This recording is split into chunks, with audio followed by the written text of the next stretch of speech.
누가 나한테 잘해줘서 좋은 것과 누가 나를 힘들게 해서 괴로운 거는 독립변수예요. 내가 그 사람한테 야, 그거 그따위 거 그만둬. 뭘 그런 걸 신경 써. 이게 이 사람은 위로한다고 얘기해요. 그러니까 듣는 사람 입장에서는 굉장히 기분 나쁘거든요. 그럼 그거를 나중에 생일 때 선물해 줬다 그래서 지워지지가 않아요.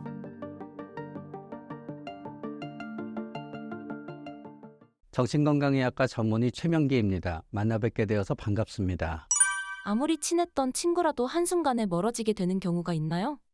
아무리 친했더라도 제 생각에는 좋았던 점과 싫었던 점이 좀 공존하는 것 같아요. 그러다가 이제 좋았던 점보다 싫은 점이 확 올라가게 되면은 이제 안 만나게 되는 거죠. 근데 그렇게 되는데 이제 몇 가지 계기가 있는데요. 첫 번째 이제 내가 변하는 계기가 있어요. 예를 들어서 내가 일이 잘 풀려도 굉장히 바빠졌어요. 그러면은 나는 당연히 이전에 한가할 때 매번 만나던 친구를 만날 수 없어요. 그러나 그 친구는 시간이 지금도 많거든요. 매번 나한테 연락해서 만나자 그래요. 그러다가 보면은 서로 이게 안 맞으니까 내 쪽에서는 좀 귀찮고 저쪽에서는 서운하고 그러다가 한번 뭔가 작은 일이 울컥 터지면은 안 만나게 되는 거지요. 이런 경우도 있어요. 이제 우울증인 경우인데요.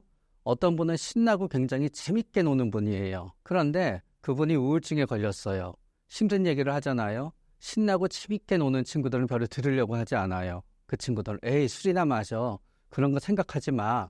그런데 네가 내 마음을 알아? 아니 내가 뭘 어쨌다고 하면서 이제 멀어지게 되지요. 그러면서 이제 자기 얘기를 잘 들어주는 친구를 사귀게 되거든요.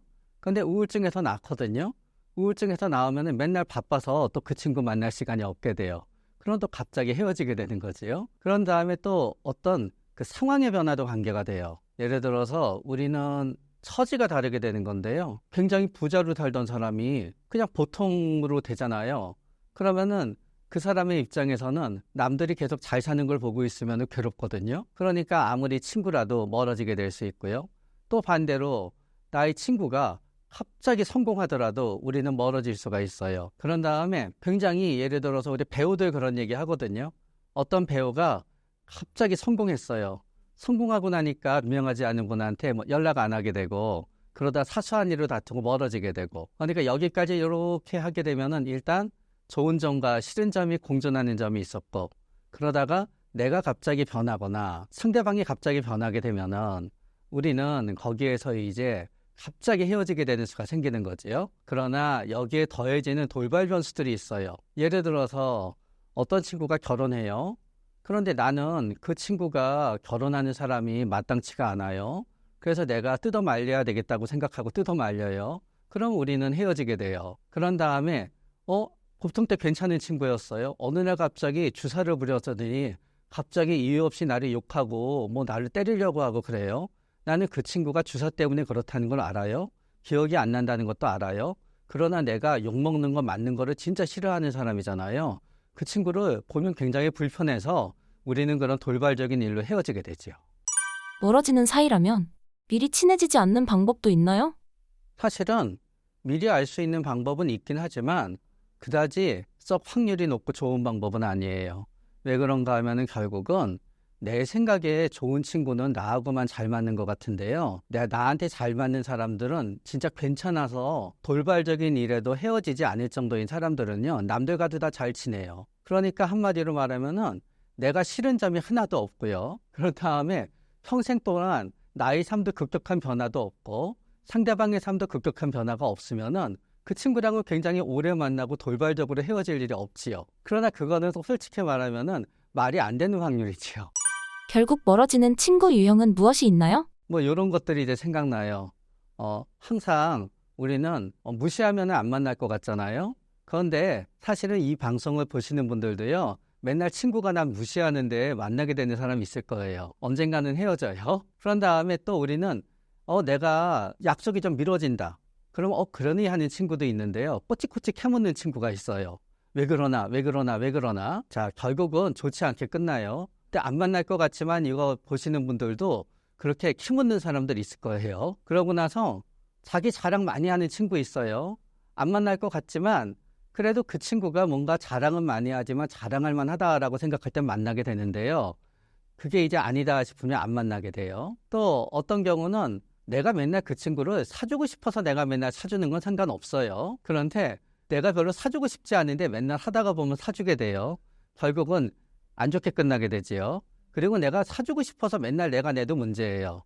왜냐하면 작은 일이 있었을 때는 내가 좋아서 맨날 내가 사주고 나서 맨날 왜 나만 사주지? 하고 또 생각이 들어요. 항상 결국은 내가 맞춰줘야 되는 거예요. 앞에 얘기한 모든 거는 내가 기분을 맞춰주건 그 사람의 시간을 맞춰주건 이유는 모르겠는데 내가 맨날 그 사람한테 맞춰주면서 만나고 있으면은 그 사람과는 언젠가는 저는 헤어지게 되거나 이렇게 깨지게 될 확률이 되거나 친구인데 멀어지게 될 확률이 높다고 생각해요. 아무리 친해도 꼭 피해야 하는 대화 유형은 무엇인가요? 첫 번째는 내 주변 사람을 욕하는 거예요. 우리는 참 묘해서 친구가 앞에 있는데 내 친구는 난 한 번도 비난한 적이 없어요. 내 친구의 친구에 대해서 야, 그 쓰레기 같은 사람 지금도 만나니? 그런 거예요. 내 입장에선 그래요. 난 얘랑 친구이지 난 그 쓰레기랑 친구가 아니에요. 난 그 쓰레기 한 번밖에 못 봤어요. 그러니까 난 쓰레기라고 하는 거예요. 그러나 내 친구는 그렇지 않지요. 나의 친구가 쓰레기면은 나도 왠지 쓰레기하고 같이 다니는 쓰레기의 한 무리가 되거든요. 또 그런 게 이제 가족이지요. 가족이 참 애매한데요. 오빠가 있어요. 근데 오빠가 망나니고 엉망이에요. 그런데 이제 그러면 막 오빠 때문에 힘든 얘기를 해요. 처음에 같이 오빠 욕을 해요. 막 욕을 하다가 어느 순간 친구가 딱 멈추자고 할 때가 있어요. 그래도 오빠인데 내가 참아야지 했을 때 못 참고 야, 그런 걔는 어떻게 해서 다리를 분질러 버려야지 네가 뭘 참는다 그래 하면은 이제 친구가 생각이 되죠. 아니 내 가족인데 왜 자꾸 네가 뭐라 그래? 나의 친구의 가족에 대한 험담, 나의 친구의 친구에 대한 험담, 내 친구를 오히려 도와주기 위해서 내 친구를 이용하는 사람들에 대해서 나는 비난을 한다고 생각하지만 선이 있어야 되는 거예요. 내 친구도 공감을 하면서 동조해 주니까 힘을 얻는 선까지는 되는데 그 친구가 거기에 대해서 더 이상 얘기하고 싶지 않은데 계속 얘기하면서 자, 내가 그때 너한테 이렇게 하라 그랬는데 너 지금도 왜 그러고 있니? 하게 되면은 친구는 별로 마음에 들지 않지요. 그런 다음에 내 친구는 더군다나 그래서 우리 엄마에 대해서 별로 그렇게 나쁘게 생각하지 않아요. 근데 나도 내 친구 엄마에 대해서 별뜻 없이 얘기했어요. 야, 너희 엄마 지금도 그 꽃무늬 치마 입고 다니냐? 그러면 별거 아니지만 친구 입장에서 굉장히 기분 나쁘죠. 근데 나는 아까는 좀 다른 거예요. 아까는 그나마 친구가 힘든 얘기를 꺼냈을 때 동조해 주는 건데 이거는 내 입장에선 그냥 너네 엄마 꽃무늬 치마 얘기했다 그래서 뭐 그렇게 화날 일이지? 생각하게 되는데 친구 입장에서는 굉장히 좋지 않지요. 친구의 친구도 마찬가지예요. 친구의 친구에 대해서 난 별뜻 없이 얘기했어요.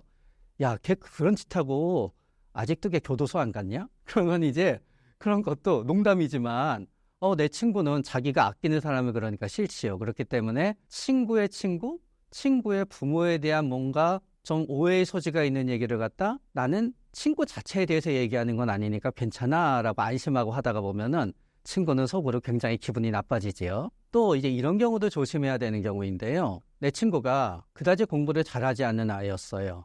그러나 어느 날 걔가 큰 결심을 한 거예요. 나 오늘부터 공부해서 의대에 가야 되겠어. 근데 내 입장에서는 안 말리고 싶어요. 왜냐? 의대에 못 갈 테니까. 내가 보기에는 의대에 못 갈 게 뻔하니까 현실적인 목표를 해. 의대에 가려면 이렇게 힘들어. 네가 지금부터 몇 년 동안 공부해서 어떻게 수능 거의 만점을 받자는 거야. 한번 얘기할 수 있어요. 그러나 친구가 그래도 해보겠다니까. 자, 또 한 번 얘기해도 돼요.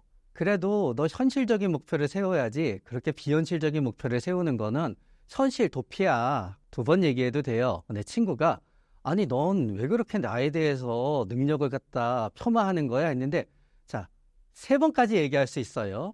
4번 얘기하게 되잖아요. 안 되는 거지요. 왜냐하면은요 인간은 뭔가 돌파구를 찾을 때 내가 평생 공부 안 하다가 공부하게 되는데 나는 내 수준에 맞는 요 학과에 겨우겨우 가기 위해서 나는 공부할 거야 라면은 공부할 맛이 나요. 그리고 의대 가려고 공부해도 어차피 수능 공부하긴 마찬가지잖아요.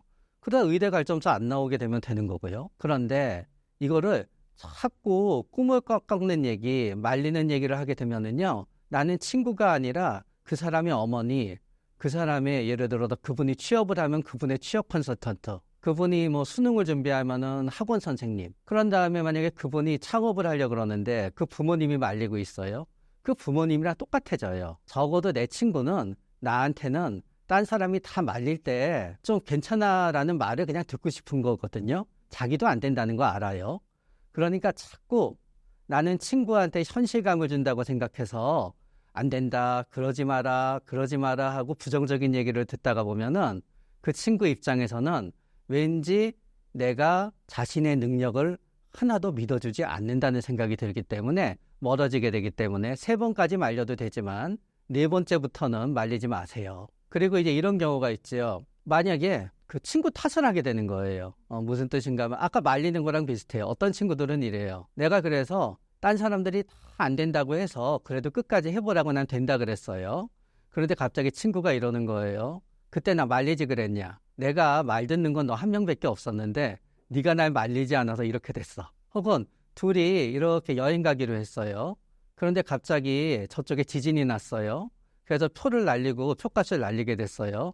그런데 이러는 거예요. 야, 내가 뭐라 그랬어. 내가 저기 가자 그랬잖아. 네가 괜히 여기 가자 그래서 지진 나서 못 가게 됐잖아. 난 선견지명이 있는 사람이야 하면서 뭔가 안 됐었을 때 자꾸 남의 탓으로 돌리게 되면은 그거 역시 누적되게 되면은 빵 하고 터지게 된다고 생각해요. 당장 물리적으로 멀어지기 어려운 관계라면 어떻게 해야 하나요? 그래도 참 첫 번째 노력해야 되는 거는 직접 만나는 것보단 전화가 나아요. 그러니까 직접 만나는 횟수를 전화로 좀 대체하는 거죠.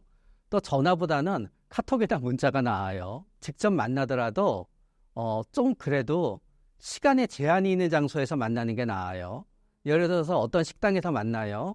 거기는 2시부터 항상 이제 휴식 시간이 들어가요. 그런데 나는 그 친구를 1시에 만나요. 2시에는 일어나야 돼요. 그래도 일어나서 어디 갈까 할 때는 바빠서 하는 게 모양새가 나요. 그렇기 때문에 그 친구랑 약속 시간 1시간이면 1시간 시간을 정해놓은 다음에요. 1시간에 되었었을 때 뭔가 끝이 날 수 있는 장소에서 만나는 거예요. 굉장히 비열한 술수이긴 하지만 엄마한테 부탁해서 1시간 되면 엄마가 전화해서 얘기하게 하든지 그래도 돼요. 엄마가 갑자기 불러서 가야 돼. 우리 엄마 맞아. 바꿔줄까? 엄마 맞는지 확인하고 싶니? 그리고 일어나는 것도 방법이에요.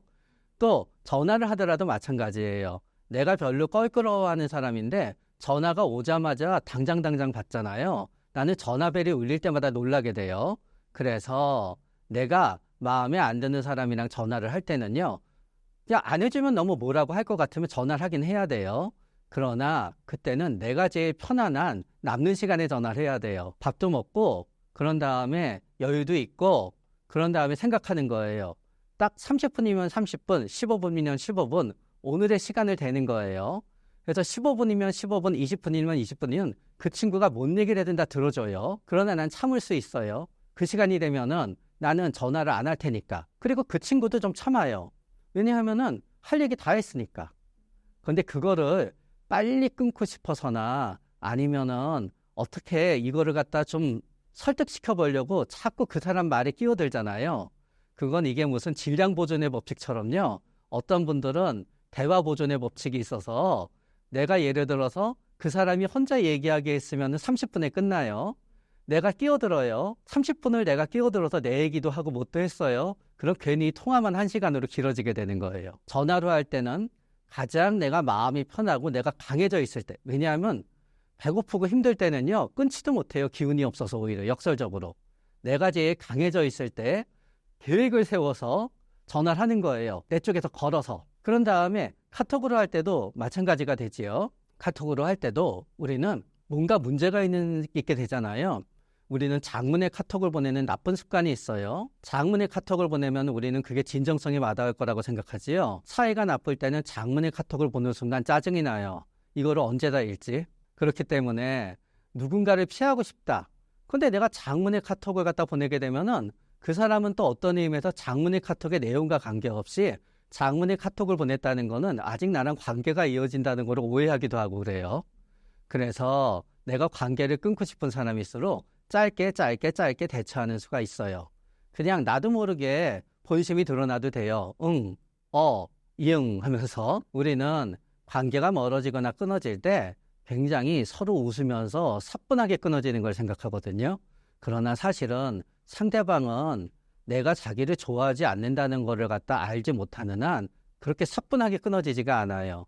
결국은 갈등이 있게 되는 거지요. 그러니까 카톡을 하더라도 장문의 카톡을 하고 꼭 이렇게 신경 써서 이모티콘도 붙이는 것보다는 그냥 약간은 건조하게 그런 다음에 보내더라도 조금 기다렸다가 답변 보내고 그래야지 나도 조금은 편해지고 이러면서 결국 편해지는 여기에 중심점에 뭐가 있냐 하면은요. 내가 싫어하는 사람한테 계속 끌려다닌다고 생각하면 우리는 더 괴롭고 그 관계에서 못 벗어나요. 그러면 내가 주도권을 쥔다는 어떤 느낌이 있어야 되잖아요. 내가 만나게 되는데 계획을 세워서 내가 원할 때 일어나요. 내 입장에서는 만나서 피곤하긴 했지만 그래도 주도권을 조금 쥐었으니까 나아요. 전화를 하더라도 그때그때 받으면 난 노예 같아요. 그러나 내가 그래도 계획이 서고 괜찮을 때 통화해요. 내가 주도권을 갖다 준 게 되지요. 카톡을 하더라도 내가 항상 상대방의 기분과 마음을 갖다 헤아려야 돼요. 나는 왠지 끌려다니는 것 같고 매여 있는 것 같아요. 그러나 내가 적어도 내가 원하는 대로 좀 내 마음을 보내고 바쁘면 미뤘다가 답을 하고 그러면은 내가 주도권을 쥐게 되는 거지요. 그러나 내 절절한 마음을 갖다 알려서 주도권을 쥐고자 하지 마세요. 왜냐하면은 사람들이 사람들을 피곤하게 만들고 사람들이 사람들을 갖다 힘들게 만드는 거는요. 내 마음을 몰라서가 아니에요. 내 마음을 안다 하더라도 별로 바뀌지가 않아요. 그 사람이 그렇게 하는 이유는 자신이 그렇게 하지 않으면 본인의 마음이 괴롭기 때문이거든요. 그래서 너무 내 진심을 알리기 위해서 노력하지 말아요. 인간관계가 점점 좁아지는 사람들의 특징이 있을까요? 네, 있게 되는데요. 첫 번째는 뭔가 하게 되면은 어떤 분들은 예를 들어서 거리두기가 있는데 거리두기 성격도 참 유형이 여러 가지로 나눠져요. 어떤 거리두기인 사람들은 모임도 싫어하고 일관되게 만나는 사람도 한 사람뿐이고 그런 사람이 있어요. 그리고 다음에 무슨 세일즈나 영업을 하게 되고 매장에서 일하는 것 같은 거 되게 불편하게 되는 그런 누가 보기에도 거리두기인 분이 있어요. 그런데 묘한 거리두기인 분이 있어요. 묘하다는 건 나쁜 뜻은 아니에요. 어떤 의미에서 굉장히 효율적이고 굉장히 건강한 거리두기를 평생 실천하는 분들이 있는데요. 뭔가 하면은 전화해서 뭐 주말에 불러내거나 그러는 사람은 극히 제한적이에요. 그러고 다음에 회사에서 일할 때는 회사 동료랑 잘 지내요. 근데 회사 옮겨요. 그럼 그 다음에는 연락 없어요. 그런 다음에 이분들은 남 앞에서 매장에서 일할 때 보면은 너무너무 손님한테 잘해줘요. 그러나 손님이랑 절대로 개인적으로 만나지도 않아요. 자, 이분들은 굉장히 나이스해요. 그런 다음에 고객이 있게 되잖아요. 매장이 아니라 이렇게 고객들. 그때도 고객한테 자기 개인 휴대폰 번호는 절대로 알려주지 않아요. 그러다가 보니까 이분들은 어떻게 되냐 하면은 아주 어려서 뭐 대학교까지 친구들이 있어요. 그러나 그 이후에 내가 성인이 된 후에는 동료는 있어요. 인간관계도 잘해요. 그러나 별로 친구를 만들지가 않아요. 그런 다음에 회사에 다니는 동안은 회사에서 있는 회식도 가고 모임도 잘 가요. 그러나 개인적으로는 동창회나 동문회나 그런 거 없어요. 그러나 또 이분들의 마지막 특징이 있어요. 친구가 줄어드는 게 별로 불편하지 않아요. 그러니까 이분들은 친구가 줄어들고 오히려 자기 시간이 나도 괜찮은 거예요. 그러나 이분들은 나중에 회사도 안 다니게 되시고 이제 모임 같은 게 저절로 없게 되고 그러면서 친구가 줄어들게 되지요. 그래서 나이 돼서 60이나 70 되면은 두세 명이나 서너 명의 친한 친구들만 만나면서 지내시고 진짜 말년에는 이분들이 슬퍼하게 될 때 뭔가 하면은 자기만 살아남았을 땐 굉장히 슬퍼하게 돼요. 그러나 진짜 그래서 슬퍼하는 분들이 있어요. 왜냐하면 이 방송을 보는 대부분의 분들은 그래도 아직은 죽는다는 걸 생각하지 않는 분들이시고 이 끔찍하고 이런 얘기를 해도 죄송하지만요. 주변 사람들이 다 죽고 혼자만 살아남으면은 되게 외롭거든요. 그래서 이제 이분들은 나중에 진짜 친한 친구가 한 명도 없어지거나 아니면은 내가 걷지 못해서 밖에 못 나가던 친구들이 못 나오게 되는 아주 나이 들었을 때는 조금 외롭고 쓸쓸하다고 생각이 되지만 그 전까지는 오히려 이런 거리 두는 삶을 본인이 편해서 하는 거예요. 다만 가끔 오히려 집단 체내가 이루어지기 때문에 꼭 있어야만 돼. 그러다가 보니까 내가 이상한가 생각을 하기도 하지요. 그러나 또 이런 유형이 있어요. 이 유형인 분들은 나는 굉장히 친구가 많았으면 해요. 그런데 우리는 이런 생각하거든요. 우리는 적극적이면 긍정적일 것 같지요. 아니에요. 적극적이냐 소극적이냐와 긍정적 부정적은 달라요. 그래서 세상에는 적극적이면서 부정적인 사람이 있어요. 사람들이랑 어울리기 좋아하면은 사교적이면은 다 긍정적일 것 같지요? 아니에요. 나는 항상 사람들과 같이 있고 사람들이랑 친하고 싶은데 그러면서 나는 항상 내가 적극적으로 뭔가를 해야 되는데 항상 나는 남의 욕을 하게 되는 부정적인 사람이 있어요. 따지고 들고. 그러나 본인은 본인이 폭탄인 줄을 잘 몰라요. 그러나 이분이랑 같은 회사 다녀요. 회사 동료니까 어쩔 수 없이 어울려주잖아요. 그럼 이분이 직장이 없게 되잖아요. 그럼 아무도 이분을 억지로 만나줄 생각을 하지 않아요. 그런 다음에 이제 이분이 나이가 들잖아요. 상대방도 나이가 들잖아요. 젊었을 때는 그래 우리 대학 동창 4명이 모이는데 넷 중에 네가 있기는 하지만 어떻게 너를 내쫓겠니 하게 되잖아요. 나이가 들게 되면은 이제 다들 어느 정도 시간이 지나갈수록 집단적인 그건 좀 희석이 되기 때문에 자꾸 나는 빼고 지네들끼리 만나요. 그러다가 보니까 이런 분들은 슬프지요. 나는 계속 친구가 있었으면 하고 계속 사람들이 나로부터 멀어지게 되는 건데 그게 나의 적극적이면서 부정적이라는 거를 몰라요. 그러니까 이분들은 어떻게 생각하느냐 하면은 남한테 뭔가를 더 잘해줘서 우정을 유지하려고 그래요. 그러나 누가 나한테 잘해줘서 좋은 것과 누가 나를 힘들게 해서 괴로운 거는 독립변수예요. 아무리 상처받은 말, 내가 그 사람한테 야, 그따위 거 그만둬. 뭘 그런 걸 신경 써. 이게 이 사람은 위로한다고 얘기해요.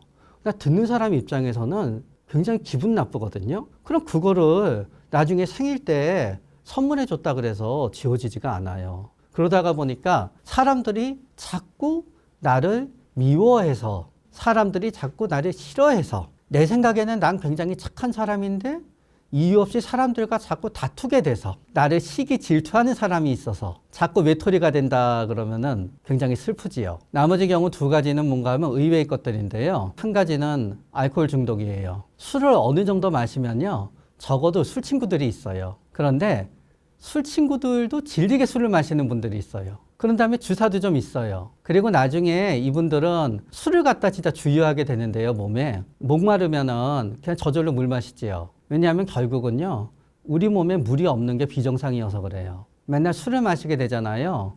우리 몸에 술이 없는 게 비정상이 돼요. 그래서 술이 떨어질 때가 되면은 몸에서 술을 찾아요. 그래가지고 이제 낮술을 마시게 되는 거예요. 반주를 마시게 되고. 그러면은 이제 친구들이 처음에는 밤에만 이렇게 모여서 술 마시던 친구들은 내가 낮술 마시게 되면은 조금씩 멀어져요. 나중에는 낮술 마시는 친구들도요. 그 친구들도 처음에 술 마시기 시작할 때는 온전하게 만나길 원하거든요. 낮술을 좋아하더라도 날 만났을 때는 술 안 마신 상태로 시작해서 취하기를 원해요. 내가 항상 취해 있으면은 나는 친구들이랑 멀어지게 돼요. 그리고 알코올 의존증인 분들 이런 분들이 있어요. 친구들이랑 모임이 있잖아요. 그 모임에선 별로 안 마셔요. 모임에서 일찍 일어나요. 일단 맥주 2-3잔 들어오면 발동이 걸렸거든요. 집에 가요. 그래서 혼자 보드카 한 병 다 마시고 나서 자요. 주위 사람들이랑 같은 속도로 마시면은 뇌랑 몸에서 참지 못하는 거예요. 진짜 알코올 중독이 심해지게 되면은요. 술 친구들도 떨어져 나가요. 그러면서 인간관계는 좁아져요. 그리고 인간관계가 확 좁아지는 이유 중에 하나는 우울증이에요. 우울증일 때 우리의 인간관계는 양극단으로 나눠지게 되는 경향이 있어요. 한쪽 극단은 혼자 있는 게 너무 무서워요. 더군다나 공황발작 같은 게 동반되는 우울증을 갖고 있잖아요. 혼자 있으면은 언제 공황발작이 생길지 무서워요. 그래서 뜬금없이 친구한테 문자 보내는 거예요. 너무 무서워. 안 겪어봐서 그렇지? 공황발작이라는 건 뭔가 하면은 가슴이 두근거리고 숨이 막히고 온몸이 떨리고 내가 붕 떠 있는 것 같으면서 질식할 것 같고 멈춰지진 않고 이러다 진짜 죽을 것 같은 거예요. 무섭죠? 혼자 있으면 안 되죠. 그러니까 이분들은 끝까지 계속 사람들이랑 어울려 다녀요. 혼자 있지 않으려고. 그러나 또 이런 분들이 있어요. 우울증에 걸리게 되잖아요. 그러면은 피곤하고 지치거든요. 그러니까 아무도 만나지 않아요. 근데 우울증은 4-5년에 한번 재발하거든요. 첫 번째 우울증에서는 평생 사귀어온 친구들이 어느 정도 다 멀어져요. 갑자기 잠수 타고 연락 안 하니까요. 우울증 걸리게 되면 약속도 취소 잘해요. 왜냐하면 우울증 걸리면은 어떤 분들은 이래요. 저녁 한 7시쯤 되면은 좀 컨디션이 괜찮아지거든요. 한 7시에 친구랑 통화해요. 그런 다음에 다음날 1시에 만나기로 해요. 근데 못 일어나요. 약속 펑크네요. 멀어지지요. 또 우울증 걸리면은 밖에 나갈 때 내가 화장 잘하고 내 몸을 잘 꾸미는 게 중요한 분들은요, 약속했다가 이제 화장하고 옷 입는 순간부터 무너져요. 못 하겠거든요. 귀찮아서, 힘들어서. 그러면 점점 멀어지지요. 그리고 우울증이 되면은요, 친구랑 있어도 재미가 없어요. 뭘 해도 재미가 없어요.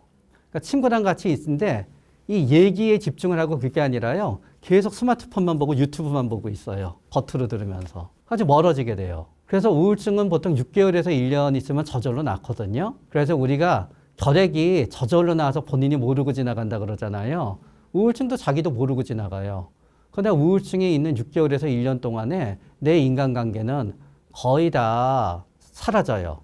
그러나 이렇게 우울증으로 인간관계가 멀어지면 그래도 나아요. 우리는 우울증 하게 되면은 막 눈물 흘리고 슬퍼하는 것만 생각하지요. 아니에요. 우울증은 결국 뭔가 하면은 몸과 마음의 힘이 떨어지는 거예요. 몸과 마음의 힘이 떨어지니까 옛날에 할 수 있었던 걸 못하게 되고 희망이 없어지는 거예요. 그러니까 슬퍼지는 거지요. 몸과 마음의 힘이 떨어지게 되면 어떻게 되느냐. 충동이 억제가 안 돼요.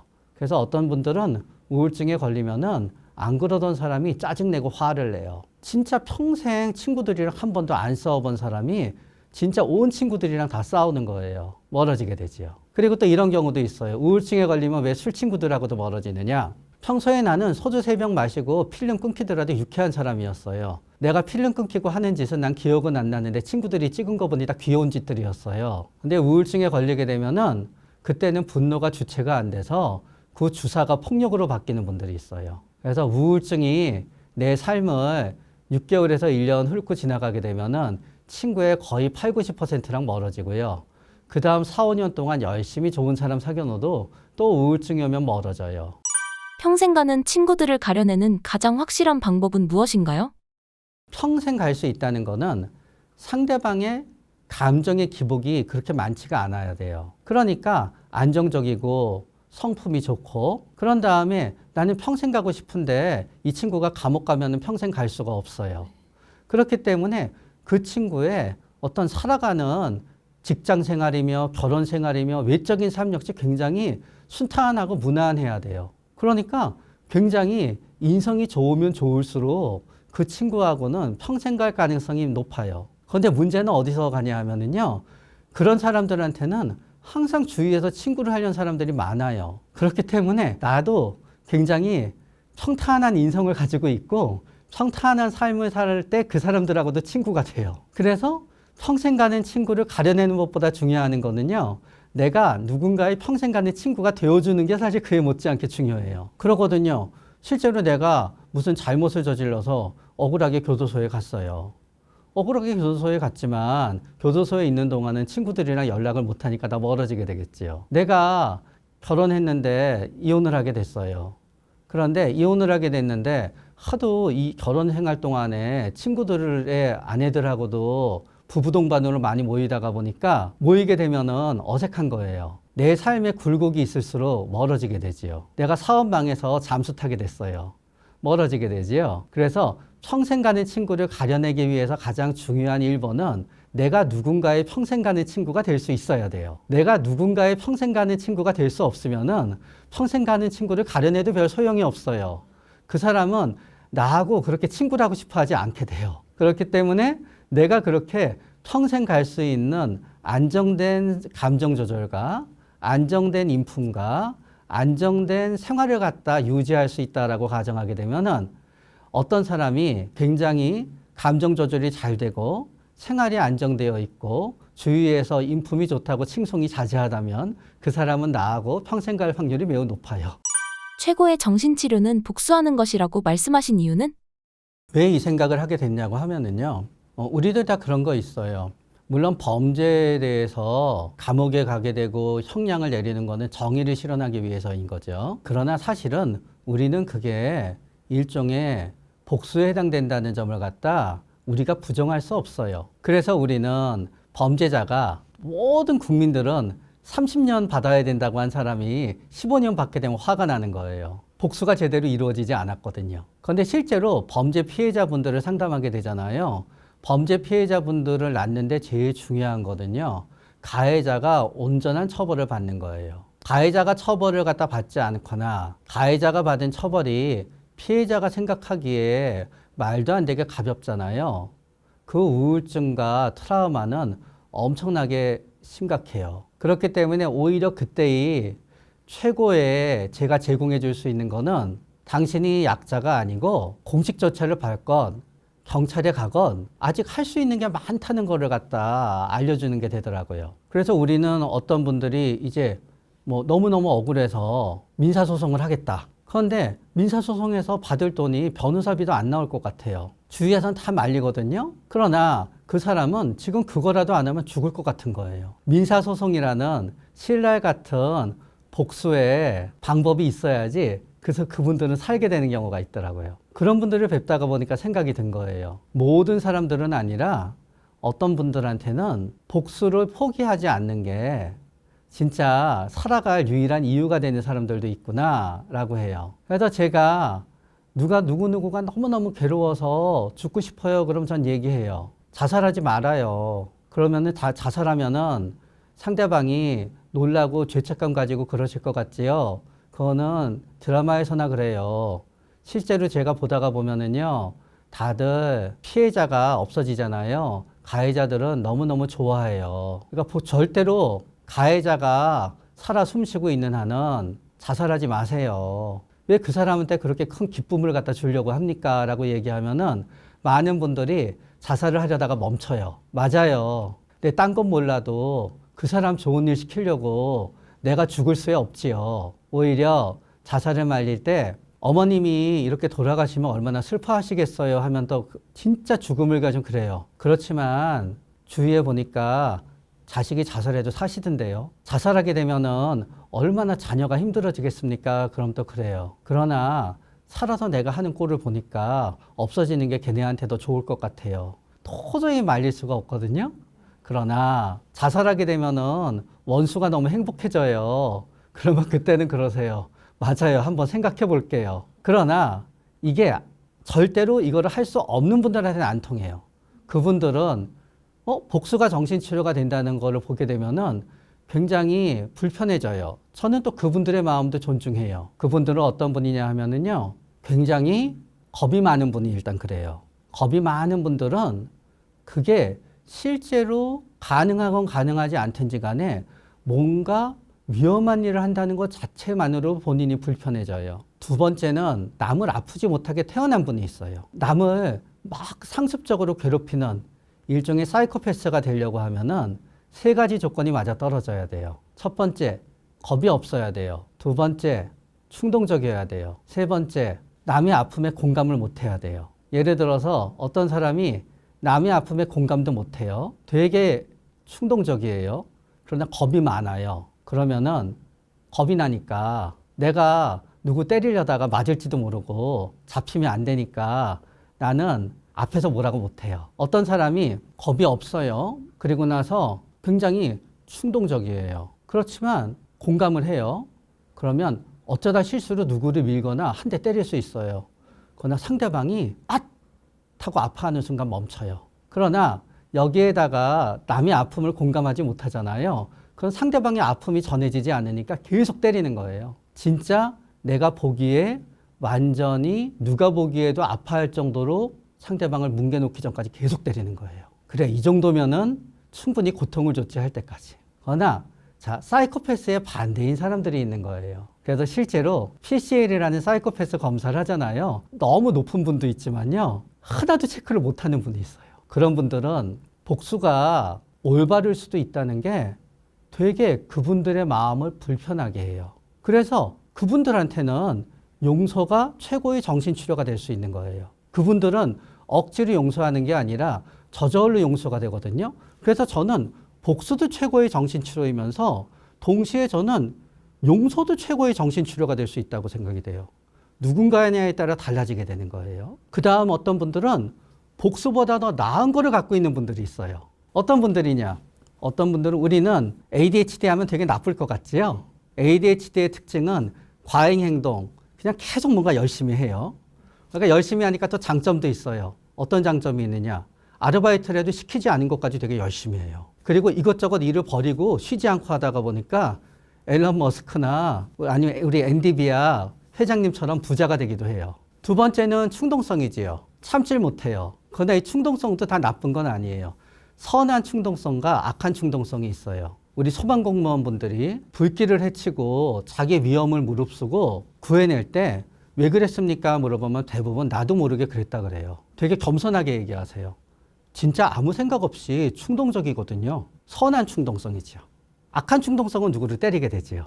또 지혜로운 충동성과 지혜롭지 않은 충동성이 있지요. 그냥 충동적으로 남들이 다 하니까 코인 사고, 오르는 주식 사고, 잘 된다는 사업하다가 계속 망하는 거. 지혜롭지 않은 충동성이에요. 지혜로운 충동성은 뭐냐? 진짜 이거는 100% 누가 보더라도 이익을 볼 수 있을 때 전 재산을 거는 충동성, 지혜로운 충동성이에요. 그래서 ADHD 특징인 과잉행동이나 충동성도 다 나쁜 게 아니에요. 단 공부할 때만 좀 방해가 돼요. 자꾸 딴짓하게 되고 영어 단어 외우는 거 너무 싫고 방해가 돼요. 그러면 ADHD 특징 중에 마지막 하나는 뭐냐? 부주의예요. 깜빡깜빡하고 자꾸 잊어먹어요. 깜빡깜빡하고 자꾸 잊어먹는 거의 장점 뭐냐? 나쁜 일도 잘 잊어먹어요. 그래서 이분들은 복수할 필요가 없어요. 그래서 이분들의 문제가 주위 사람들이 더 난리예요. 애가 학교에서 뭔가 안 좋은 말을 듣고 왔어요. 그 아이는 다음날 다 잊어먹었어요. 엄마 아빠가 난리가 나서 그거를 해결해야 된대요. 그래서 아이를 한심하다는 듯이 얘기하기도 하고 그래요.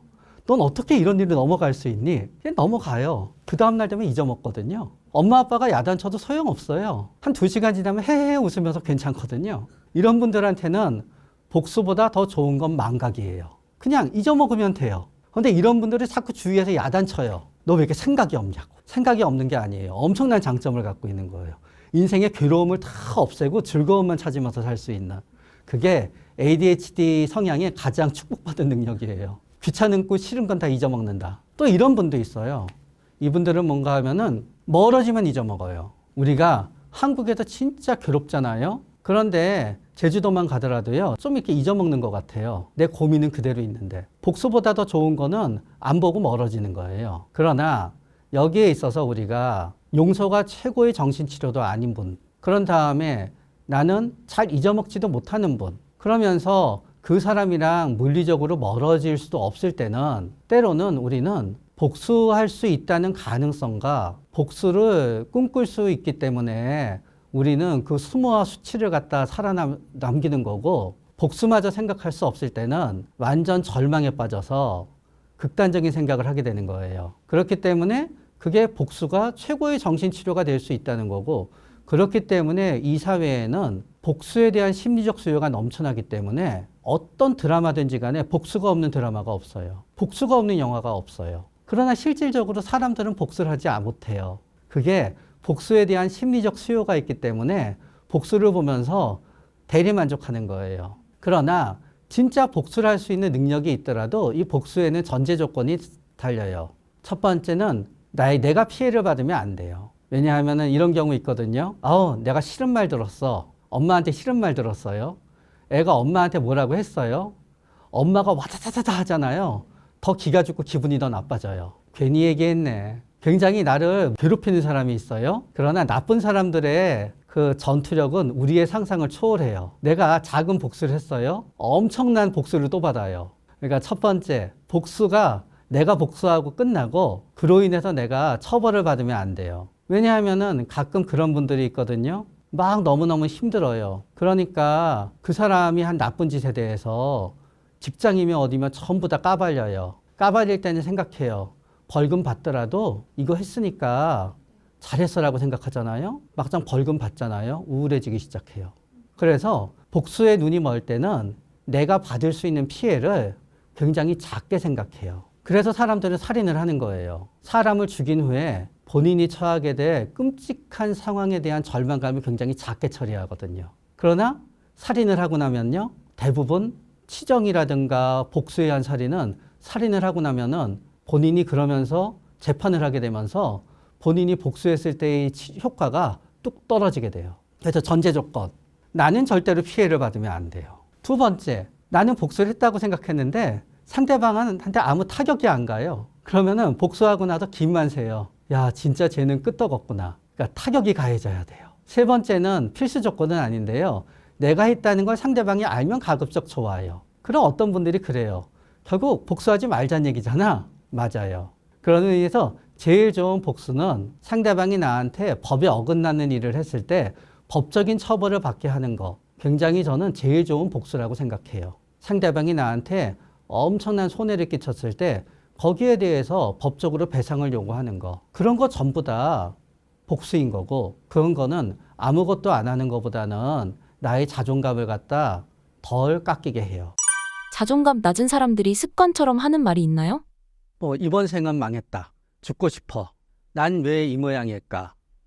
난 잘하는 게 아무것도 없어. 재수 없어. 재수 없다는 남한테 대고 넌 재수 없어가 아니라 난 진짜 재수가 없어. 그렇게 되는 거지요. 왜 그렇게 되냐 하면은 우리가 어떤 상황을 놓였을 때 우리가 그 상황의 원인을 찾는 거를 귀인 이론이라 그래요. 귀한 사람을 만나는 이론이 아니라요. 번역이 좀 이상하게 됐는데 이게 어트리뷰션에 번역하다 보니까 귀인이에요. 원인이 어디에 귀속되어 있는지를 찾는 거예요. 그래서 이 찾는 방식을 갖다 어떻게 나누게 되냐면 첫 번째 변수는 변하기 쉬운 거냐, 변하기 어려운 거냐. 두 번째 변수는 뭐냐 하면은 내가 컨트롤할 수 있는 거냐, 내가 컨트롤할 수 없는 거냐예요. 그러면 이제 내가 컨트롤할 수 있고 그러면서 잘 변하지 않는 게 있어요. 그거는 능력이지요. 내가 컨트롤할 수 있고 변할 수 있는 게 있어요. 노력이지요. 그러나 솔직히 말씀드리면은 노력하는 것도 능력인 것 또한 사실이에요. 그러나 노력하는 능력을 갖춘 사람들한테는 노력은 내가 컨트롤할 수 있으면서 변할 수 있는 변수예요. 내가 컨트롤할 수 없으면서 변하지 않는 게 있어요. 너무 힘든 일이야. 내가 컨트롤할 수 없으면서 맨날 왔다 갔다 하는 게 있어요. 운이에요. 결국은 자존감이라고 하는 거는 나 자신을 믿는 나의 능력과 나의 노력에 대한 확신에서 와요. 결국은 자존감이 높은 사람들은 문제가 발생했을 때 나를 믿기 때문에, 나를 스스로 존중한다는 거는 나를 믿는 거거든요. 나를 신뢰하고 나를 믿기 때문에 내가 노력하고 내 능력을 키워서 해결할 생각을 해요. 그러나 자존감이 낮게 되잖아요. 난 할 수 없는 거 투성이에요. 나는 나를 믿을 수가 없어요. 그러니까 일이 잘못되잖아요. 내가 능력이 부족했어, 내 노력이 부족해서 해서 찾기보다는 의외로 많은 분들이 운이 나빴어, 어차피 안 될 일이었어 해서 찾게 되지요. 그러나 생각해보면 이게 꼭 맞지도 않아요. 자존감이 낮은 분들은 또 역설적으로 항상 자기 탓을 해요. 지나치게.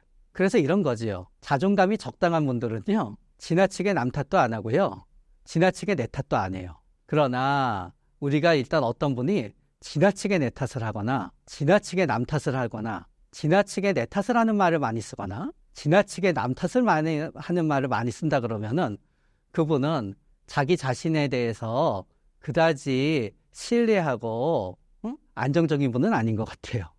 자존감 대 자존심의 차이는 무엇인가요? 근데 사실은 착각하는 게 아니에요. 원래 자존감은 보통 대화에서의 자존감과 심리학 책에서의 자존감이 좀 달라요. 자존감은 영어로 self-esteem이거든요. esteem이거든요. 제가 옛날 세대에서 좀 발음이 별로 안 좋아요. self, self, esteem, esteem이에요. 그럼 esteem은 뭐냐? estimate란 영어 단어가 연관이 되는 거예요. 평가. 사실은 자기 평가이지요.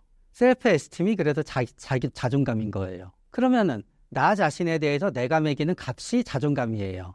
self-esteem을 번역하면은. 그런데 또 이거를 갖다 사실은 의외로 외국 책 보다 보면요, self-respect라는 단어는 별로 안 써요. 근데 또 자존감의 또 하나의 번역은 self-respect예요. 그런데 사실은 그래서 이게 막 섞여서 쓰이는 거예요. 심리학자들이나 오게 돼서 자존감하게 되면 그분들은 self-esteem에 대해서 막 설명을 해요. 그러면 이제 어떤 분이 그래요. 저분은 자신감과 자존감을 헷갈리고 있어. 왜냐하면은 보통 우리 일반 우리 청취자들이 생각하는 자존감은 self-respect거든요. 그렇듯이 또 자신감과 자존감도 예를 들어서 자존감은 무조건 self-respect야 생각하시는 분들은 self-esteem에 해당되는 거는 자신감이라고 생각하게 돼요. 자신감과 자존감은 사실 비슷해요. 결국은 내가 나를 믿어야지 내가 날 존중하지요. 그러나 우리 사회에서 또 많이 쓰이는 말이 자존심이에요. 그러면은 자존감과 자존심은 어떻게 차이냐? 이게 똑같은 건데 상황에 따라 누가 본인에 달라지게 되는 거예요. 내가 이 사람이 진짜 이걸 했으면 해요. 이 사람이 안 해요. 그럼 우리 그때 그래요. 너 실패를 두려워하는구나. 너 자존감이 낮은가 보다. 사실은 아니에요. 하기 싫어 안 하는 거거든요. 애들이 공부 안 하잖아요. 그 어떤 엄마들은 머릿속으로 막 소설을 써요. 우리 애는 너무 자존감이 높기 때문에 실패에 상처받을까 봐 안 하나 봐요. 우리 애는 능력은 되는데 자존감이 너무 낮아서 할 용기가 안 나나 봐요. 자존감을 올리면 될 것 같아요. 아닌 거지요? 그런데 어떤 사람이 하려고 그러는데 저게 굉장히 내가 하기 싫은 짓을 갖다만 하려고 그래요. 그런데 좀 화가 나 있어요. 그럼 그때는 우리 얘기해요. 야, 그렇게 자존심 좀 꺾어. 그럴 때도 자존심이 돼요. 그런데 어떤 사람이 누군가한테 대고 이제 뭔가 똑같은 상황인데 나는 A라는 사람이 어쨌든 상사한테 뭐를 따지려고 그래요. 따질까 말까 고민해요. 나는 A가 안 따졌으면 좋겠어요. 자존심 버리고 좀 참아. 그런데 저쪽 사람은 A가 따졌으면 좋겠어요. 야, 너도 네 할 얘기 좀 하고 살아. 왜 이렇게 자존감이 낮아? 그래서 사실은 우리 사회에서 일상적으로 쓰일 때 이 자존감과 자존심이라는 거는 학문의 용어가 아닌 그냥 일상 통용되는 언어예요. 그렇기 때문에 어떻게 쓰이냐에 따라 달라져요. 그래서 똑같은 상황이 어떤 사람한테는 야, 저 사람은 쟤 자존심밖에 없어가 되는 거고요. 어떤 사람은 보면 참 부러워해요. 야, 진짜 쟤 자존감이 높은가 봐. 엄청난 대단한 자존감이야. 어쩜 저러고도 끄떡하지 않지? 또 어떤 사람도 그걸 보고 얘기해요. 야, 저러는 걸 보면은 진짜 자존감이 낮기 때문에 겉으로 괜찮은 척하고 있는 거야.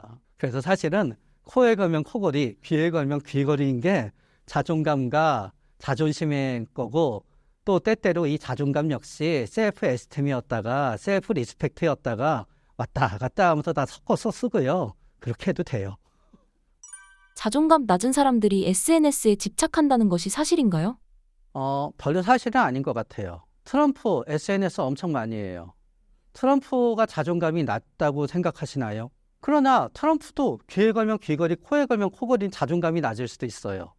왜냐하면 자기 자신에 대해서 자신이 없으니까 대통령도 돼야 되고 이쁜 아내도 있어야 되고 뭐든지 과시적이고 그렇게 바라보면 트럼프는 자존감이 엉망인 사람이에요. 그러나 어떤 상황에도 무너지지 않는 걸 보면은 자존감이 엄청 센 사람이에요. 트럼프를 좋아하거나 적어도 인정하는 사람은 트럼프한테 자존감이 끝내적으로 트럼프를 싫어하는 사람들은 그래 그렇긴 하지만 저 밑바닥을 보면은 쟤는 자존감 자체가 결여되어 있기 때문에 저 자존감을 과잉 보상하기 위해서 끝없이 저렇게 행동하고 센 척하는 거야가 되게 되는 거지요. 그래서 트럼프가 자존감이 낮다는 사람들은 내 증거가 있어. 뭐야 그러면은 그게 강박증이잖아. 얼마나 불안 수준이 높으면 강박적이겠어.를 증거로 삼는 거고요. 트럼프가 자존감이 높다는 걸 생각하는 사람은 한 꽂을 하는 것 중에 대통령까지 됐잖아. 안 된 게 없잖아. 라고 얘기하게 되는 거예요. SNS도 마찬가지예요. 우리 모두는요. 어떤 사람, 어떤 상황에서는 우리 모두 자기를 굉장히 어떤 면에서는 존중하고요. 어떤 면에서는 우리는 자기를 갖다 존중하지 못해요. 예를 들어서 저도 운전할 때는 운전자로서의 저는 자존감 0이에요. 운전에 해당되는 부분에서 저희 자존감은 진짜 마이너스예요. 그래서 가급적 운전을 안 하려고 그래요. 자신이 없는 게 아니라 되게 난 운전을 못하는 사람이라고 생각해요. 제가 운동 나라에 살잖아요. 저희 자존감은 거의 0이에요. 초등학교 때 몸이 약하고 운동을 못한다는 거로 저희 자존감은 굉장히 약했어요. 그러나 다른 면에 있어서는 다른 거지요. SNS인 사람들도 마찬가지인 거예요. 잘 나갈 때 SNS에서 멋진 모습을 볼 때는 그래서 그분들의 자존감은 올라가고 자존감이 올라간 상태에서 해요. 그러나 아무도 안 봐줄 때는 자존감이 굉장히 낮은 상태가 돼요. 그래서 어찌 생각하게 되면은 나 자신에 대해서 높게 평가하고 남들이 나에 대해서 뭐라고 하든지 신경 안 쓸 수 있기 때문에 SNS에 이것저것 다 하고 하는 그 순간은 이분들의 자존감은 굉장히 높은 거예요. 누가 나에서 어떤 비난을 하더라도 나는 상처받지 않는 순간은 이분들의 자존감은 높은 거예요. 그러나 뭔가 커다란 문제가 생기고 본인의 SNS를 봐주는 사람이 없으면서 비난만 쏟아지게 되잖아요.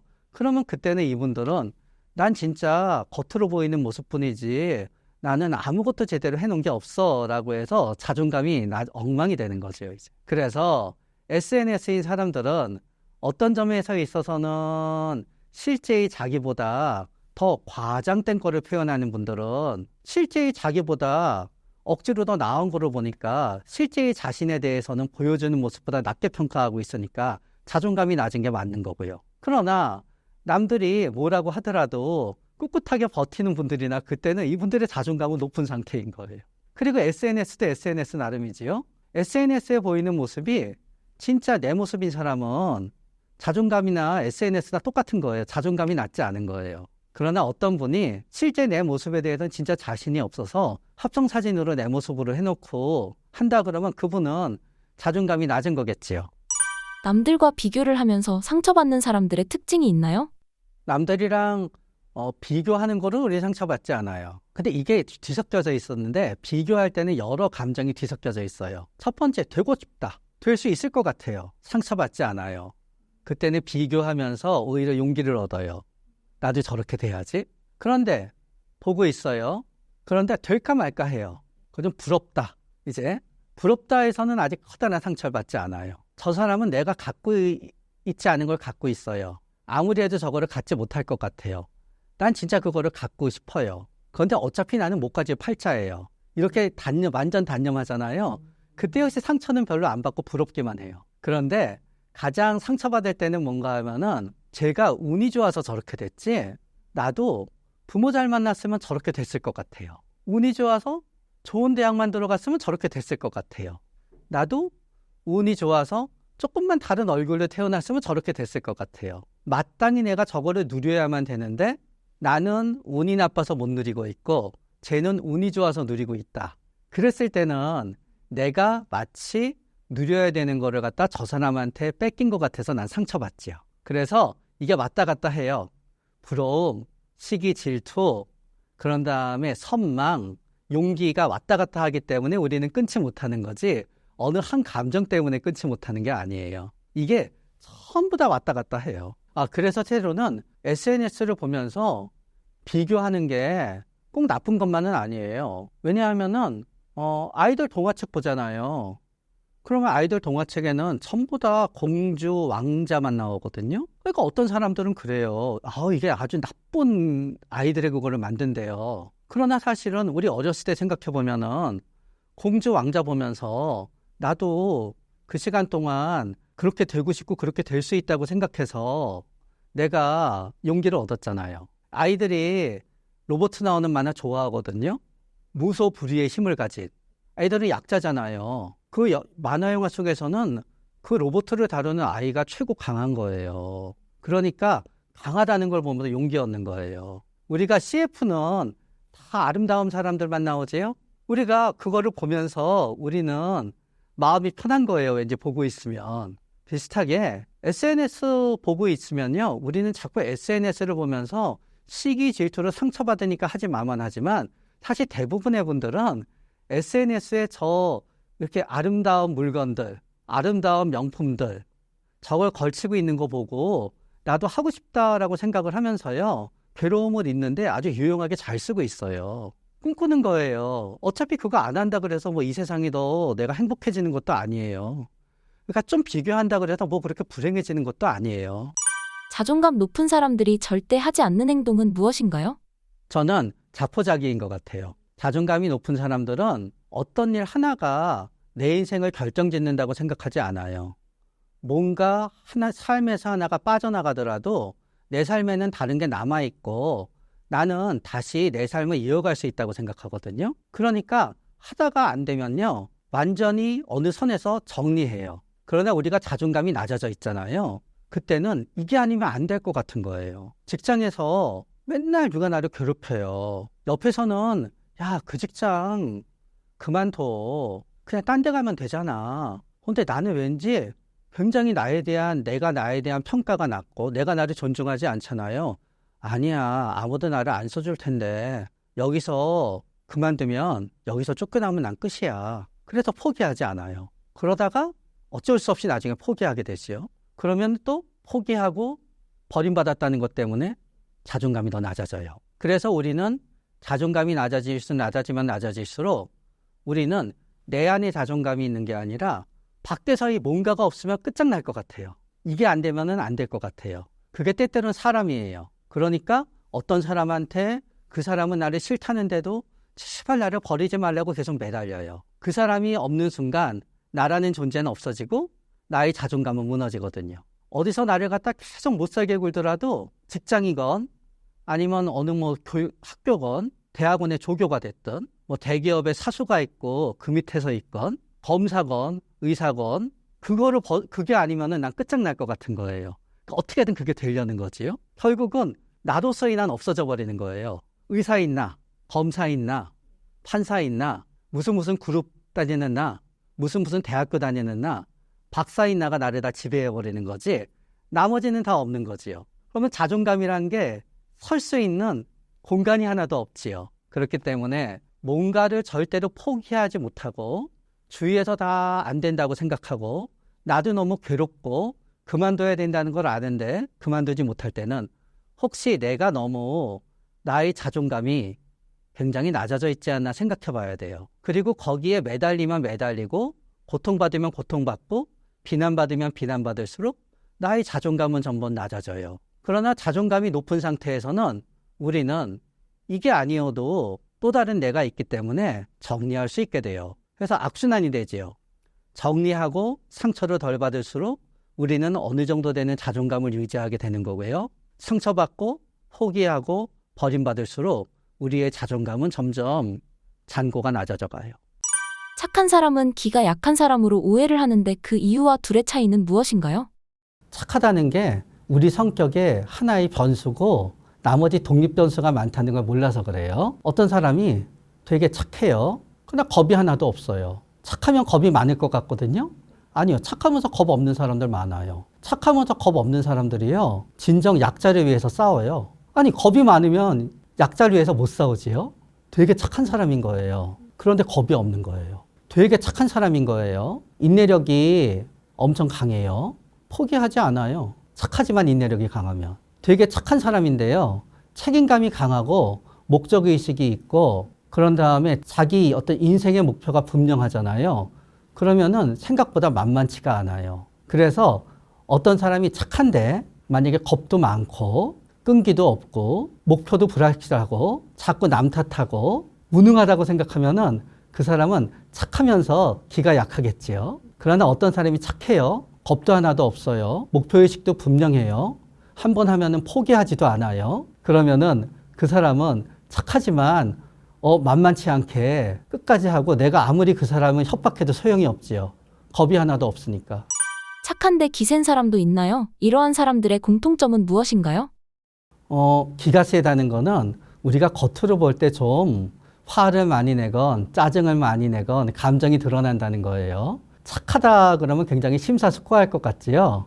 착하면서 충동적인 사람들이 있는 거예요. 자, 그래서 착하면서 충동적인 사람이 이제 나한테 선의를 베풀려고 그래요. 그런데 난 되게 떡을 싫어하는데 떡을 갖다 줬어요. 착하면서 기센 사람한테 내가 이제 저는 떡 안 먹을래요. 싫어요. 그러면은 오히려 갑자기 뜯더니 떡을 하나 꺼내서 하나만 먹어봐 그래요. 그러면서 내가 그래도 싫어야 하잖아요. 이따가 먹어 하고 남겨놓고 가요. 그렇지. 그러니까 착하지만 충동적이잖아요. 한번 뜻을 세우면은 그 상황에서 멈추지를 못해요. 거기다가 착하고 충동적이고 겁이 없고 눈치도 없잖아요. 그럼 굉장히 기가 세게 되지요. 왜냐하면은 착한데 내가 어느 정도 저 사람이 나를 싫어하는지 좋아하는지 어떤 상황인지 알아서 멈추게 되면은 기가 세다는 것처럼 보이진 않거든요. 그럼 다시 정리를 해볼게요. 기가 세다는 거는 뭔가 이렇게 행동 같은 게 확확 나온다는 걸 의미해요. 그거는 우리가 충동적이라고 얘기해요. 그래서 착하고 충동적이면은 착하기는 한데 그 사람의 착한 뜻을 갖다 꺾기가 굉장히 힘들어요. 일단 착한 쪽으로 충동이 붙잖아요. 그거를 해야만 되는 거예요. 그러니까 착하고 기센 분들이 이제 갈등을 겪는 게 친구 관계인데요. 친구 넷이 있어요. 내가 있고 나머지 둘이 있어요. 나머지 둘이 한 사람을 되게 싫어해요. 착하고 기센 사람들은요. 어떻게든 나머지 두 명도 이 친구랑 잘 지내게 만들려고 해요. 이 친구가 싫어할 테니까. 꺾이지가 않지요. 한번 이게 옳다고 생각하게 되면은 멈추지를 못해요. 그래서 착하고 기가 센 사람들은 이렇게 보면은 충동적이고 거기다 더해서 끈기까지 있으면 진짜 그 기센 게 멈추지를 않아요. 끝까지 내가 포기하지를 않거든요. 거기에다가 이분이 굉장히 자기가 유능하다고 생각하고 이거를 이루어야 되겠다는 목적의식이 있게 되잖아요. 그럼 착하면서 기가 세게 되는 거예요. 그래서 착하지만 충동적이고 끈기도 대단하고 그런 다음에 자기 자신에 대한 확신도 있으면요. 이분들은 착하지만 기가 센 사람이 되죠. 착한 아이 콤플렉스가 생기는 이유는 무엇인가요? 착한 아이 컴플렉스라고 하는 거는 내가 느끼는 경우와 남이 나를 평가할 때가 있어요. 이제 내가 느끼는 경우는 이런 경우예요. 착하게 보이는 사람들은 두 가지 유형이 있어요. 첫 번째는 겁이 너무 많고 사람들 눈치를 많이 보는 사람들이 있어요. 그 사람들은 착하게 행동해요. 그러나 겁이 많고 사람들 눈치를 많이 보는데 속에서는 복수심이 부글부글 하는 사람들이 있어요. 그럼 그 사람들은 스스로에 대해서 착한 사람 컴플렉스라고 생각해요. 왜냐하면은 착한 행동을 하고 나서 기쁘면은 컴플렉스가 아니거든요. 착한 행동을 하고 나면 더 자존감이 상하고 자존심이 상하고 더 화가 나요.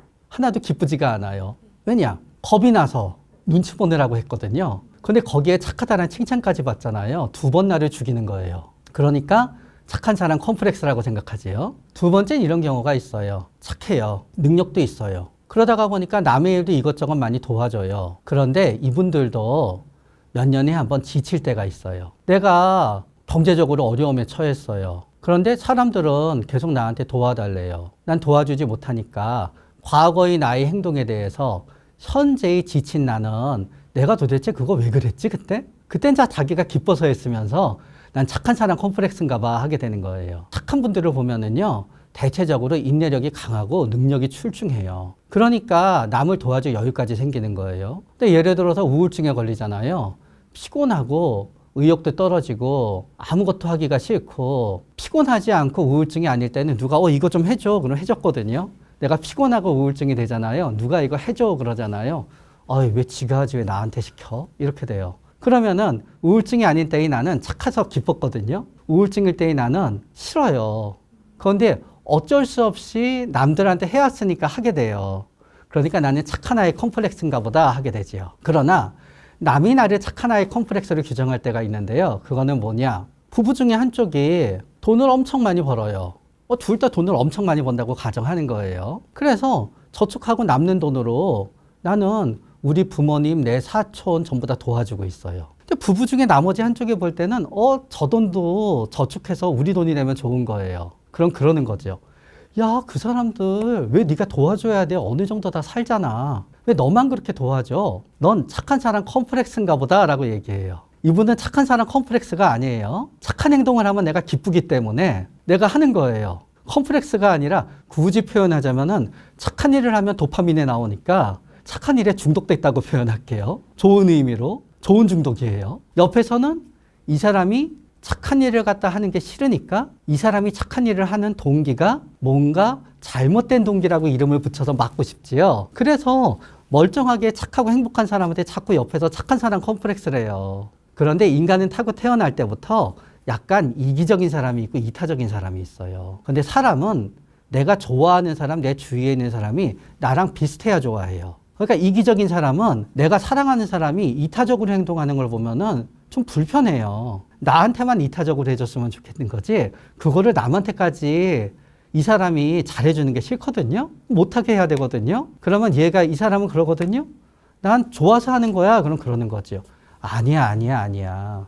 지금 네가 좋아서 한다고 하는 거는 네가 지금 잘못 생각하고 있는 거야. 너는 세뇌된 거야. 그래서 너 착한 사람 컴플렉스에 빠져 있는 거야. 이 사람은 착한 사람 컴플렉스가 아니라 나쁜 사람 컴플렉스에 빠져 있지요. 센 척하는 사람과 진짜 강한 사람의 차이는 무엇인가요? 우리가 센 척이라고 하는 거는 두 가지가 있어요. 처음에 세다가 나중에 무너지는 경우. 처음에 세다가 나중에 무너지는 경우는요.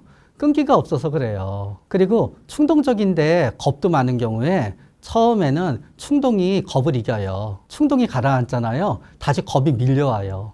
괜히 그랬나? 그리고 꽁지를 내리고 미안하다고 해요. 센 척하는 게 되지요. 센 게 유지가 안 되니까. 그래서 이분들은 일단 겁이 많건 아니면은 끈기가 부족하건 충동적이건 센 거를 유지해 나갈 수 있는 힘이 없는 거예요. 아주 잠깐만 센 거예요. 두 번째는 겉으로는 센 게 유지가 되는데 속에서는 계속 걱정하고 있는 사람이 있어요. 그리고 우리 센 척한다 그러죠. 근데 그거는 왜 그런가 하면은요, 속으로 계속 걱정하는 거는 불안이에요. 그런데 우리가 승리를 위한 갈망과 패배에 대한 두려움은 독립변수예요. 그래서 어떤 사람은 승리에 대한 갈망이 커질수록 패배에 대한 두려움 역시 커져요. 그런데 그 사람의 패배에 대한 두려움을 보는 사람들은 그 사람이 센 척하는 거로 보이지요. 그러나 센 척하는 게 아니라 세면서 동시에 약한 거예요. 끈기도 있고 충동도 강하기 때문에, 그리고 자기 자신에 대한 믿음도 있기 때문에 끝까지 밀고 나가지만 언제 상황이 무너질지 모른다는 걱정을 머리에서 놓지 못하는 두 가지가 동시 진행되는 거지요. 기가 약한 사람들은 어떻게 극복하는 것이 좋을까요? 네, 기가 약한 거를 이제 한 세 가지 유형으로 생각해 볼 수 있어요. 1. 내내 그랬다. 2. 안 그러다 그런다. 3. 어떨 때만 그런다. 예를 들어서 나는 대부분 기가 약해지지 않아요. 누구 앞에만 서면 기가 약해져요. 그 사람이 하도 소리 지르고 난리를 하니까. 그럴 때는 내가 기가 약한 사람이라고 생각할 필요가 없어요. 이 사람 앞에서는 내가 겁이 나는구나. 이 사람을 생각해야 되는 거예요. 딴 사람하고는 관계가 없으니까. 그때는 이 사람과의 문제를 해결하면 되는 거예요. 더 이상 만나지 않건, 아니면은 나를 만만히 본다 그러면은 뭐 남의 도움을 받건, 그러면 되는 거예요. 또 특정 상황, 아까 저의 경우인 거죠. 운전만 하면 기가 약해져요. 운전을 안 하려고 노력해요. 저는 공만 대하면 기가 약해져요. 공을 대하지 않으려고 그래요. 저도 되게 무서운 사람 싫어해요. 무서운 사람들은 피해 다녀요. 이제 그런 경우예요. 그러니까 기를 올리려고 할 필요가 없는 거예요. 나는 문제 없는 거예요. 그냥 이 상황, 이 사람과 문제인 거예요. 그거를 해결하다 그걸 없애면 돼요. 그 다음은 평소에는 난 기가 약하지 않았어요. 그런데 나는 어쩌다가 최근 들어서 기가 약해졌어요. 진짜 미안하지만 불안장애나 우울증이에요. 우울증은 번역이 잘못됐어요. 우울증은 움팍 빠지는 거예요. 근데 우울증은요, 사실 우울증을 직역하잖아요. 기가 약해지는 병이에요. 왜냐하면은 우울증은 디프레션이에요. 익스프레션은 저희 뭔가 제 안에 있는 게 밖으로 나가는 거지요. 그런 다음에 이 프레션에 해당되는 게 전달됐어요. 그 사람한테 남아서 움푹 패였어요. 임프레션이죠. 디프레션은 디크리스도 줄어드는 거지요. 디프레션은 프레션이 점점 줄어드는 거예요. 프레션은 뭐냐? 딱 프레셔 생각나지요. 프레션 기압이지요. 프레셔가 약해지는 병이지요. 그러니까 사실은 기가 빠지는 병이 직역이에요. 근데 디프레션은 6개월에서 1년 있으면 낫거든요. 그러니까 디프레션인 동안은요, 마음도 약해지고 작은 일에도 걱정하고, 나는 안 그러던 사람이 남의 눈치 보고 피곤하고 집중도 안 되고 하던 일도 못하고, 그러니까 디프레션 동안 한 1년 기가 약해져요. 그러다가 한 1년 지나잖아요. 10명 중에 8명은 1년 안에 저절로 나로 돌아와요. 이럴 때는 기다리던가, 내가 기가 약하지 않은 사람인데 전체적으로 기가 약해졌다 그러면은 기를 다시 채우기 위해서 노력하셔야 되는데요. 기치료를 받으셔도 되고요. 그래서 진짜 기치료 받는 분도 있어요. 우울증 걸렸는데. 아니면 정신건강의학과에서 치료받으셔도 돼요. 나머지 분들이 이제 어렸을 때부터 기가 약한 분이에요. 그때는 또 한번 분석해 봐야 돼요. 왜 나는 나에 대해서 기가 약하다고 생각하지? 내가 나에 대해서 기가 약하다고 생각하는 이유는, 예를 들어서 어떤 분, 사람들이 많은 데서는 내 주장을 펼칠 수 없어서 기가 약하다고 생각하는 분이 있어요. 기가 약한 게 아니지요. 사회적 불편감이 있는 거예요. 그러면은 그때는 사람들이랑 있을 때는 주장을 펼치지 마시고요. 누구랑 1대1로 있을 때 그 사람하고 주장을 펼치세요. 그러면 난 기가 약하지 않은 게 되지요. 혹은 사람들이랑 뭔가 있어야만 되는 건데 기가 약할 것 같잖아요. 그럼 가지 마세요. 그래서 어떤 분은 그런 분이 있어요. 술이 없는 모임에선 기가 약해요. 일단 모임에서 술이 들어가잖아요. 기가 세져요. 겁이 없어지거든요. 그럴 때는 그분은 반대로 모임에 가면은 술을 좀 드시고 기가 세지면 돼요. 어떤 분이 기가 약하다라고 생각하게 되는 거는 걱정이 많고 위험 상황에 처하면 빨리 지치는 거예요. 그러니까 그분들은 뭔가 조금이라도 위험한 게 있으면 기가 빨려요. 이런 분들이 주식 투자를 하잖아요. 새가슴 투자가라 그래요. 조금만 떨어지면요, 불안해서 팔아요. 크게 손해보진 않아요. 그럴 때 역시 기가 나의 기를 올리기 위해서일 수도 있지만 결국은 이제 더 이상 억지로 그거를 하려는 생각을 조정하는 게 오히려 맞을 수도 있지요. 그 다음은 기가 세지는 법은 없을 수 있지만 기가 점점 약해지는 법은 있어요. 자꾸 실패할수록 기가 더 약해져요. 전반적으로 뭐든지. 그건 실패하지 않아야 되겠지요. 그러나 우리는 내가 못하는 거는 아무리 해도 죄송하지만 실패할 수밖에 없어요. 근데 내가 기가 약하다고 생각하잖아요. 오히려 보상 심리로 자꾸 안 되는 거에 도전하려고 그래요. 그래서 내가 기가 약하지 않다는 거를 갖다 스스로 증명해 보이고 싶어 해요. 3번까지 그래도 돼요. 4번째부터는 그러지 마세요. 실패는 우리의 기를 더 죽이고요. 우리의 기를 살리는 거는 성공이거든요. 가급적 내가 잘하는 거를 열심히 하려고 하면 돼요. 삶의 일은 4가지로 나누는데요. 첫 번째, 내가 잘하고 좋아해요. 열심히 해요, 다들. 제일 마지막, 내가 못하고 싫어해요. 안 해요. 우리의 갈등은 어디서 나오냐 하면은 내가 못하는데 잘하고 싶어요. 내가 잘하는데 별로 하고 싶지 않아요. 잘하는데 썩 내가 좋아하지 않아요. 그래서 기를 살리기 위해서는 내가 못하는데 좋아하고 하고 싶어 하는 거를 조금씩 줄이고요. 내가 잘하는데 별로 내가 마땅치 않아 하는 거를 압도적으로 잘해서 조금 더 좋아하는 쪽으로 바꾸세요. 마지막으로 신사임당 구독자분들께 한 말씀 부탁드립니다. 세상을 살다가 보면은 그렇게 잘난 사람도 없고 못난 사람도 없습니다. 그리고 그렇게 훌륭한 인생도 없고 그렇게 못난 인생도 없습니다. 우리가 시간을 보낼 때는 보람차게 보내야 되지요. 그냥 매일 1시간은 1시간이 흘러가는 거지 그냥 보람차게 흘러가는 것과 보람 안 차게 흘러가는 것도 큰 차이도 없습니다. 그러니까 그냥 오늘 하루 마음 편하게 살기 위해서 우리 전부 애씁시다.